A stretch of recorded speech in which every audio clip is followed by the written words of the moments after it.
श्रृंखला हार गए लेकिन आखिरी मुकाबला भारतीय विमेन्स टीम जीत गई है। हु इज काशवी गौतम, जान ले उनको आज। जॉनसन पता क्या कह रहे हैं कि भाई वार्नर को क्यों मिलना चाहिए farewell test, fair point. But then what about Kyle Mayers, Jason Holder, Nicholas Pooran उनका कप्तान कह रहा नहीं चाहिए contract. And last but not the least, Bharat का पहला T20 है, बारिश में धुल गया मेरे यार। कमाल का शॉट, लाजवाब, अद्भुत, और ये चौका। खेल जगत की पूरी कहानी ओनली ऑन #आकाशवाणी। #आकाशवाणी। इसमें सबसे पहले करते हैं इंडियन विमेन टीम की कहानी, क्योंकि आई मीन हम बार बार ये बात करते हैं कि WPL इतना बड़ा हो रहा है, ऑफ कोर्स बहुत बड़ा हो रहा है, पूरा एपिसेंटर बनता है जब वो ऑक्शन होता है, जब टूर्नामेंट होता है। पर इस खेल को और बड़ा होने के लिए लड़कियों का अच्छा करना ज़रूरी है। इवेंचुअली हम जीत गए एक मुकाबला, डेड रबर ऑफ कोर्स था। 3 मैचेस की श्रृंखला तो हम 2 ही मैचेस में हार गए थे, पर तीसरा मुकाबला जीते हैं। और थोड़ा सा लगा कि मैच क्लोज गया है, पर जीत गए हैं। और ये जो जीत थी ये सेटअप की थी भारतीय गेंदबाजों ने। और शायद फिर पलट के देखेंगे तो हम यही कहेंगे कि यार बॉलर तो फिर भी अपना काम कर जाते हैं, ये बैटर अभी भी they not pulling their weight completely barring that first game, क्योंकि वहाँ पे तो चलो गेंदबाजों की बहुत पिटाई हो गई थी। पर उसके बाद पिछले मैच में आप 80 बनाते हो, उनके सामने वाली टीम को आउट करते हो, आप 5-6 विकेट निकालते हो। इस मैच में भी ऐसे ही हुआ, आपने उनको छोटे स्कोर पर रोका। The spinners came to the party. Shreyanka Patil, I mean she is absolutely brilliant, वो बहुत अच्छा काम कर रही है। रेणुका ठाकुर के लिए सीरीज़ बहुत अच्छी रही है। तो एक हैदर ग्राम के रन्स बनाने के बावजूद एक ऐसा स्कोर जिसको डिफेंड करना मुश्किल था, मतलब चैलेंजिंग स्कोर पर डिफेंडेबल नहीं था। और वहाँ पे फाइनली स्मृति मानधना रन्स भी बना देती हैं और भारतीय टीम मैच जीत भी जाती है। थोड़े से हिकअप्स इन दी एंड, पर स्मृति और Jemi, 2 friends, they came to India's rescue. पर यहाँ पे इस जीत के साथ साथ एक बात मैं ज़रूर करूँगा, वो स्मृति की नहीं, पहले मैच की हाफ सेंचुरियन शफाली की करूँगा, क्योंकि बहुत टाइम हो गया है यार। आई मीन जितने समय से खेलती आ रही हैं, जितना बड़ा इनका नाम हुआ, जितना बड़ा WPL में ऑक्शन हुआ, उतने कंसिस्टेंटली रन नहीं बना रही हैं। तो इट्स अबाउट टाइम। इवन इस मैच की बात भी करें तो अगर ये शॉट आप देखोगे कहोगे यार ये क्या शॉट था यार। वो पहली बॉल थी गेंदबाज की, उनके मतलब नए स्पेल की, क्या first ball of the match, वो स्टेप आउट करके मारने का प्रयास जाके स्टंप्स पे लगती है। पिछले मैच में खाता भी नहीं आप खोल पाए थे, सीधी बॉल को आपने ख़राब शॉट मारा। 150। अब ना क्या है कि शफाली की अगर बात करो तो सिर्फ उनके हुनर की नहीं, उनके परफॉर्मेंस की बात होनी चाहिए। अनफॉर्चुनेटली शफाली की अभी भी हम ना सिर्फ हुनर की कर रहे हैं बात, and that's not the right thing. अब शफाली से हम सीधा रुक करते हैं कि भाई काशवी गौतम अब कौन है ये मतलब 2 करोड़ रुपए में इनकी सर्विसेज को एक्वायर किया है गुजरात जायंट्स की टीम ने। इनकी ये कहानी देखो, फिर फटाफट से आना वापस क्यों, क्योंकि मिचेल जॉनसन भाई कुछ अलग ही कहानी कर रहे हैं। स्विंग चाहिए, करा देती हूँ। यॉर्कर फेंकनी है, फेंक देती हूँ। पूरे 10 विकेट लेने हैं, चटका देती हूँ। रन भी बनाने हैं, बना देती हूँ। पढ़ाई में अव्वल भी आना है, 90% स्कोर भी कर देती हूँ। अब आपको ये लग रहा होगा कि मैं किन किन खिलाड़ियों की खूबियों की बात कर रहा हूँ। जी नहीं, मैं एक ही खिलाड़ी की बहुत सारी खूबियों की बात कर रहा हूँ। नाम है काशवी गौतम। चंडीगढ़ की ये युवा खिलाड़ी घरेलू क्रिकेट में अपने नाम का लोहा पिछले कुछ सालों से मनवा रही हैं। लेकिन WPL ऑक्शन में 2 करोड़ की बोली ने तमाम क्रिकेट प्रेमियों के जहन में बस एक ही सवाल घुमा दिया, आखिर कौन है काशवी गौतम। 13 वर्ष की उम्र से क्रिकेट खेल रही काशवी पढ़ाई में भी उतनी ही अव्वल हैं। इनकी माताजी बताती हैं कि काशवी ने कभी भी 90% से कम नंबर्स नहीं लाए हैं, और क्रिकेट में उनके करिश्मे याद करें तो बस उम्र ही छोटी है, कारनामे बहुत बड़े हैं। 2020 के डोमेस्टिक क्रिकेट में उन्होंने अरुणाचल प्रदेश के खिलाफ हैट्रिक समेत पूरे 10 के 10 विकेट चटकाकर करिश्मा कर दिया था।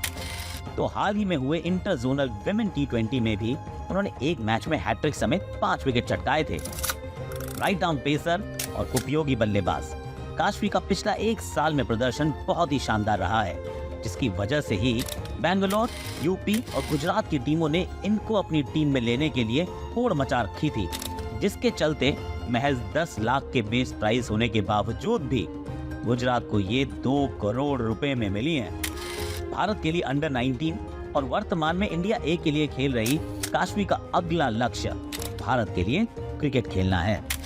WPL का ये बड़ा ऑक्शन, ये बड़ी बोली तो बस एक शुरुआत है।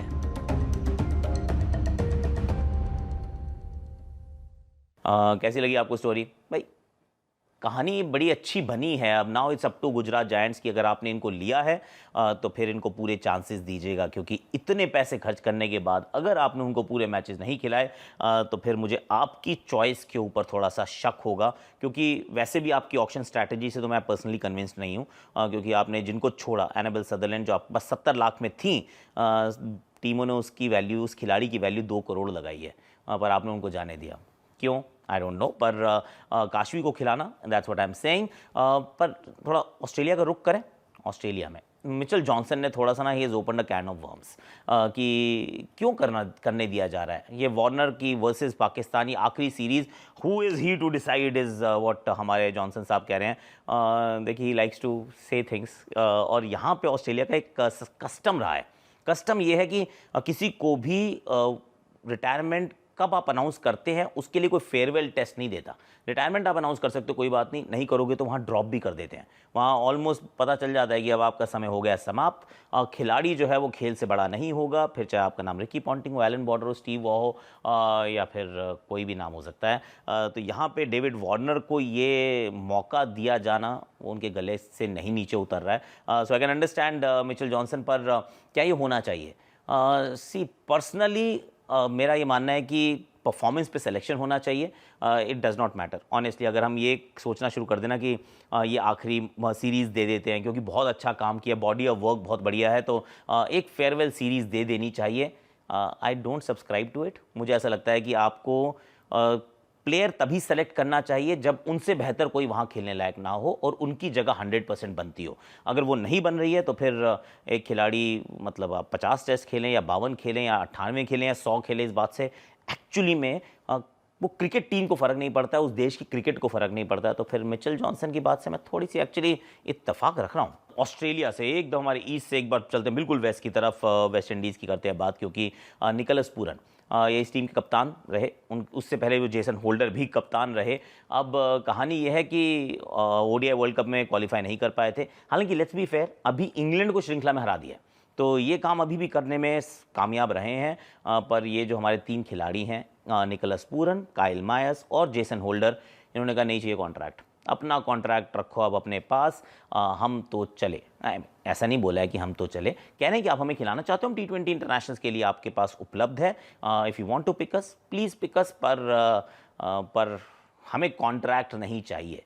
तो कॉन्ट्रैक्ट के बंधनों में ना बंधने का कारण वही होता है कि फिर आपको लगता है कि अब मेरे करियर में जहाँ पर खड़ा हूँ यहाँ से आगे की अपॉर्चुनिटीज़ किस प्रकार की हैं, और क्योंकि ये सारे T20 फ्रीलांसर्स हैं, ये बाकी सब जगह लीग्स में बड़े वो पॉपुलर पिक्स रहते हैं, तो वो वेस्ट इंडीज़ क्रिकेट बोर्ड जो है WICB, अगर इनके साथ कहीं पे भी आपका तालमेल ना बैठे, कहीं पे लगे कि यार they are going to force you कि यहाँ पे खेलोगे तब सिलेक्शन होगा, तो कहते रखो अपने पास, हमें नहीं चाहिए कॉन्ट्रैक्ट।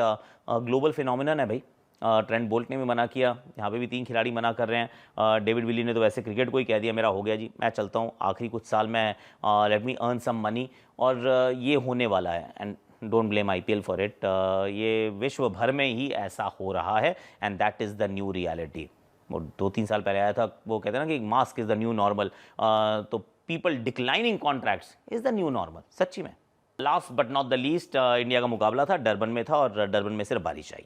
अब पानी में धुल गया पूरी श्रृंखला जो है, मतलब 2 मैचेस की बची है, 3 की तो ऑलरेडी थी, और जब ये 3 मैच की श्रृंखला जब 2 की हो जाती है तो मेरे जहन में एक सवाल आता है कि आपने 17 खिलाड़ी पिक किए हैं, 17 पीपल, और उसमें से आप किसको खिलाओगे और किसको नहीं खिलाओगे। जिसको भी पहले मैच में खिलाओगे, आई मीन ये मजबूरी होगी आपका, ये ऑब्लिगेशन है कि उसको आप अगला मैच तो पक्का खिलाओ।